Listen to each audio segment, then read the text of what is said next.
Hey there Titans, welcome to Form Titan Basics. In this video we will talk about disable form while loading in the get messages. Let's head over to our get and head over to the messages and take a look at the disable form while loading. So the first thing I'll do is I'll change the text here. So I'm going to say loading your accounts because we're loading accounts to the table. And I'll apply this and save, publish my form, and we saw the message loading your account coming up on the message window.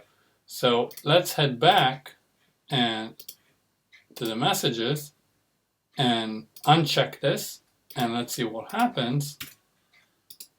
So basically now we will not see a message of the loading. It's just going to load it in the background without disabling the form while the form loads.